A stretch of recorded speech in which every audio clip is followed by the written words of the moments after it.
Boa tarde, a paz do Senhor. Meu nome é Joel Ribeiro da Silva, pastor Joel. Estamos aqui para dar umas informações, uma entrevista aqui e falar um pouco sobre Capelinha. Na verdade, Capelinha foi a minha primeira congregação. Antes de ser setor, né? Era a congregação na rua Major Pinheiro, número 51, uma rua bem pequena, próxima a onde é hoje, né? Padre Vieira ali, né? Próximo, mas era uma casinha bem pequena, uma casinha bem rústica e era ali que nós congregávamos, né? E lá eu passei boa parte da minha vida espiritual. Comecei a cooperar na obra, na evangelização, na escola dominical, uma coisa ou outra. E depois cheguei a ser o dirigente da congregação. Depois eu fui para o Chile, para a missão.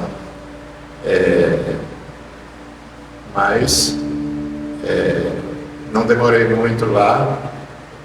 Porque já estava de malas arrumadas para ir para a obra missionária, né? Eu fui indicado para substituir um irmão, talvez vocês se lembram dele, José Maria, e faleceu tem poucos meses. Aí eu passei esse tempo lá.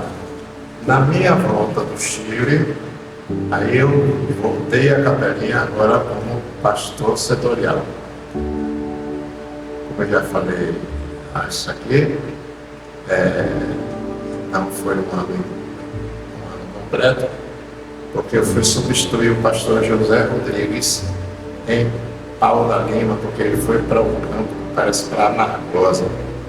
Foi uma coisa assim, urgente aí, para a Capelinha, para Paulo da Lima. Foram 10 meses mais ou menos, Capelinha. 10 meses abençoados, digo, porque apesar de todas as dificuldades de adaptação, o próprio pastor Juarez, quando ele soube que eu ia sair de Capelinha, ele disse: olha, você vai embora de Capelinha, agora que o povo está se acostumando com você, né? Eu não iria, ele disse, eu não iria. E mas fazer o quê? Eu fui para Paulo da Lima, e Paulo me abençoou grandemente. Mas falar de Capelinha, eu falei com o pastor Cleovaldo, dias atrás, antes da convenção, ele me entrevistou. Capelinha era uma congregação pequena, mas muito abençoada, era a referência, né? A Capelinha era lá de rua Major Pinheiro, 51. E eu acredito que continua sendo uma abençoada depois desses tempos todos, né? Depois de tantos pastores que passaram por lá, Capelinha era a referência. Chegavam pedidos de oração do Rio de Janeiro, os cultos eram muito abençoados, dia de domingo, dia de oração, era uma bênção de Deus, maravilhoso. E eu saí chorando de lá de Capelinha, saí chorando, eu e a igreja, né? Muita gente foi um chororô tremendo, sensível, né? E Paulo da Lima foi pior ainda, porque quando eu saí de lá parecia um velório. A igreja toda chorando. E graças a Deus por isso. Porque tem um pastor que quando sai, diz que a igreja canta livre estou, livre estou, livre estou. O peso da minha alma já se foi, já não foi meu caso. Graças a Deus. Quando eu passei, Deus abençoou. Em todo esse tempo, eu diria, Guilherme, que todo ele foi marcante, né? Tem aquelas coisas que chamam mais a atenção, né? Eu me lembro de muitas coisas assim, que Deus se manifestava e falava para nós, culto de oração, círculo de oração, vigílias, né? E coisas que não dão nem para te catalogar tudo e lembrar de tudo, mas coisas bem marcantes, né? Eu fui vice na Capelinha, eu falei isso, eu fui vice durante não sei quantos anos. Só de um obreiro lá, eu fui vice 3 anos, Diomédio Simplício, ele era o superintendente. Porque naquele tempo era congregação, não era setor, não era professor setor, era superintendente. Eu fui vice dele 3 anos, fui vice de Antônio Fagundes, fui vice de Júlio Santos, pessoas que nem ninguém se lembra. A Capelinha teve um tempo que funcionou na casa de um irmão lá não era nem lá onde é agora, nem na Major Pinheiro onde começou. O que foi que houve? Houve uma divisão, vocês sabem talvez da história. E a gente ficou congregando na casa de um irmão chamado Domingos Bernardo Evangelista. Tem vários filhos, né? Ele tem Josué, tem Jerusalém, cantava os cursos com a irmã Maria Guiar. Jesus Evangelista. Jesus Evangelista. A mãe delas faleceu tem pouco tempo, né? E nós congregamos lá, né? E eu era vice também, lá com os obreiros que passaram por lá. Um deles era o sargento da polícia, Manuel Fernandes, parece. Então, se somar tudo, um bocado de tempo. Lá pequenininha, lá no Belo e lá na Major Pinheiro. Major Pinheiro, na Mário de Silva Sampaio. Você conhece Fiuza? Conheço. Fiuza mora praticamente de frente dessa área, da casa dela com congregação. E mais um pouquinho a gente também, só tinha uma jovem. A igreja ficou dividida, né? Podia parar, né? Como eu já disse, era pequena, sem aparência, mas era muito abençoada. Os cultos, tanto de domingo como de oração, doutrina, era cheia de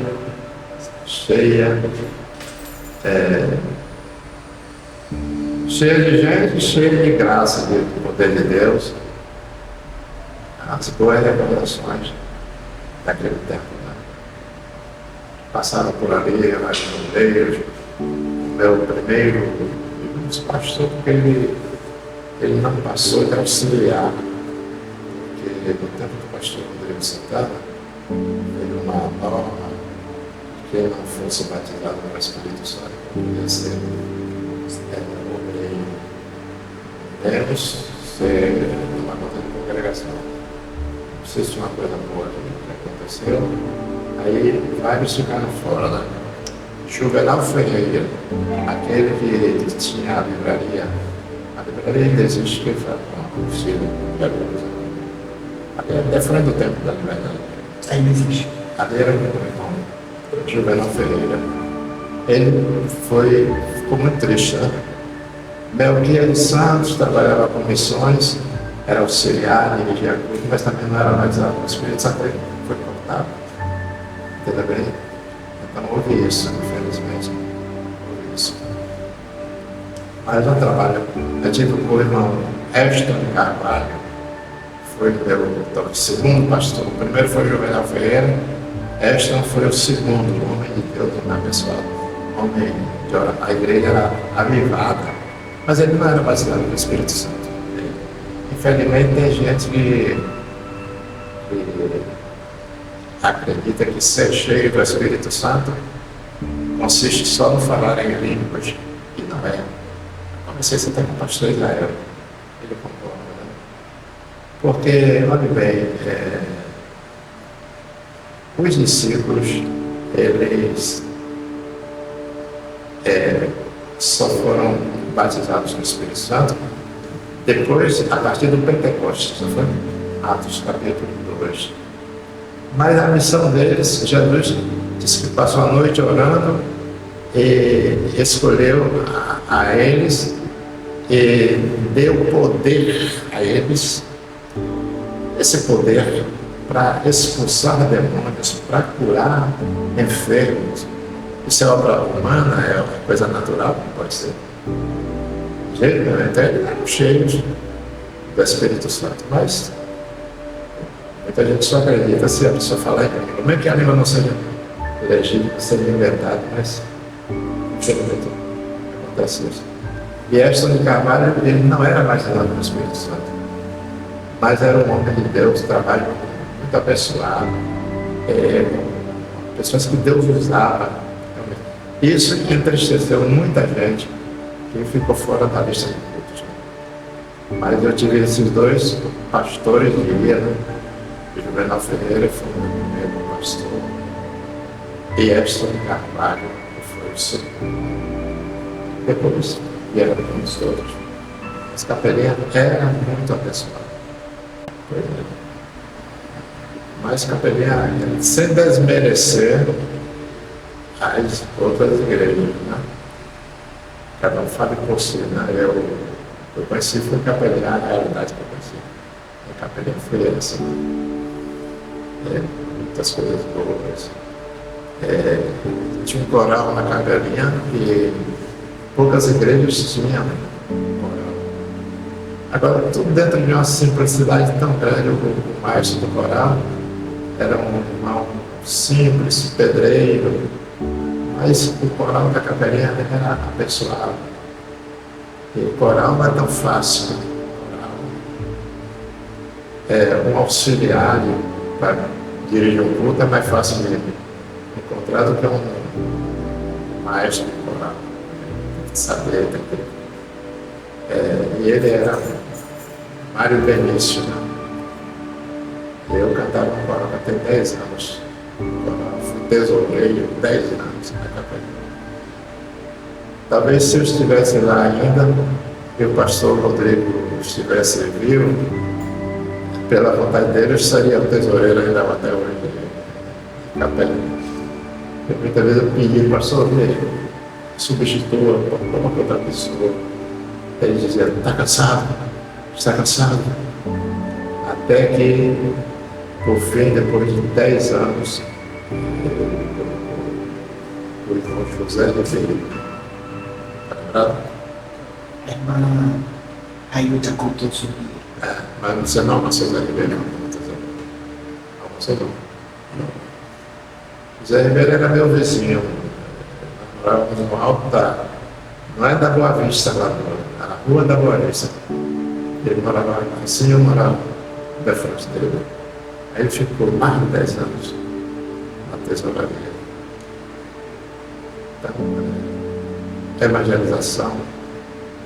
Nós saíamos de capelinha para evangelizar não só bairros, vizinhos, mas municípios. Praticamente quem abriu o trabalho em Buracica foi Capelinha. Capelinha ia longe. Nós começamos o trabalho lá em Buracica. Ia, voltava, a pessoa se entregava e a gente voltava lá em outros lugares, né? Que a gente ia muito entusiasta. Né? Mais à frente da construção era o irmão José Maria, que ele trabalhava com isso. Ele também foi encarregado a parte de baixo. A parte de baixo. Então, até ele, daí, a frente já nós estávamos no Brasil.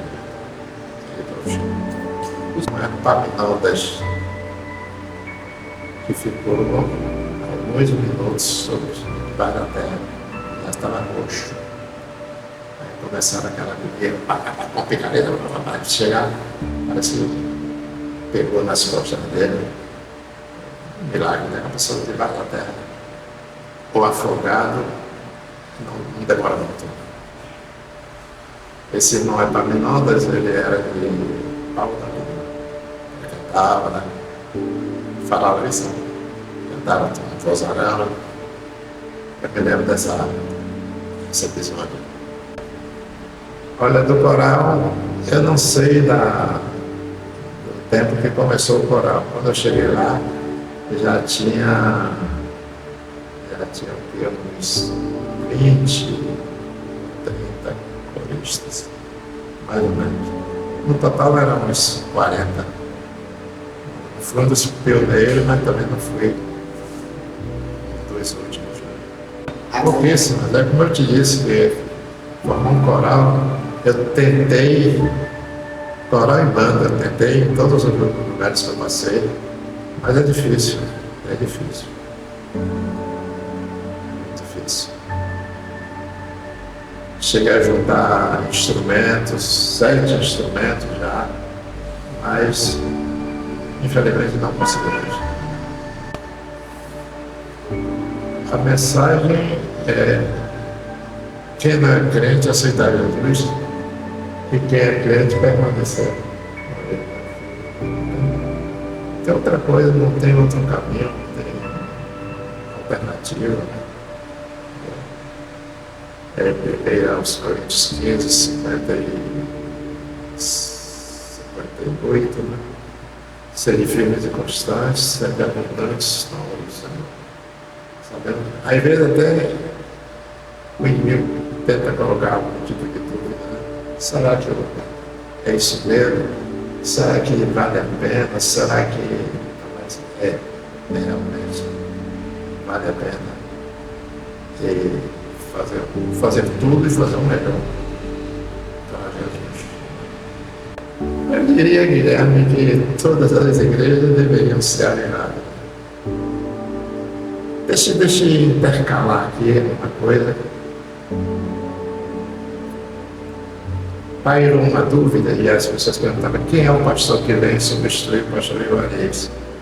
Porque a igreja era conhecida como avivada. Mas tinha as coisas que não se encaixavam muito bem, assim, os excessos de rodopiar. A irmã Regina, aquela que dirigiu um trabalho aqui, uma vez eu estava lá e ela reclamando: cuidado, não cair daí da galeria. A pessoa ia causar um acidente, um escândalo. Entendeu bem? Aí perguntava: quem é o pastor que vem substituir o pastor Ivanês? Porque não quer pastor apaga fogo. Aí citou nomes de de dois, é fulano, é Beltrano. E tinha um irmão lá, ou tem ainda, que até meu xará, não sei se você saber, Joel. Tinha Joel Linho, que dirigia Boa Vista na época. E tem outro Joel, né? Não sei, ele é de Acolchões, não sei. Brito. Ah? Ele é Brito. É Brito, né? Tem Joel Brito. É presbítero, né? Aí ele foi um dos que perguntou: é pastor apaga fogo que vem para cá?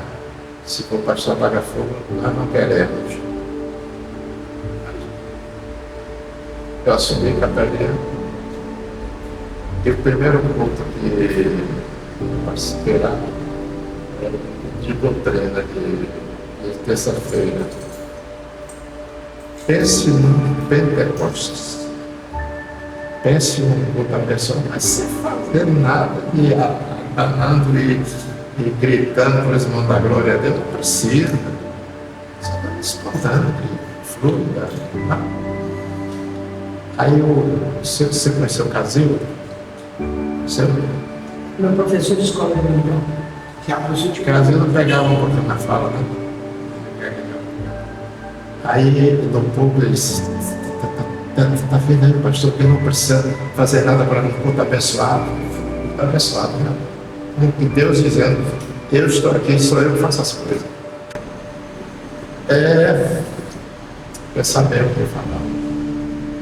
Eu gostaria de estar em Capelinha. Mas eu diria para todos vocês que não pegam na Capelinha que honrem esse lugar, honrem seja qual for a sua condição de membro, de obreiro, que Deus continue abençoando a gestão do pastor Cleovaldo Batista e outras que virão, porque trabalham assim, né? Paulo planta, Paulo rega, né? Deus dá o crescimento, mas que façam o melhor para Jesus, que deem o melhor para Jesus e que as pessoas se sintam bem quando visitarem a Capelinha.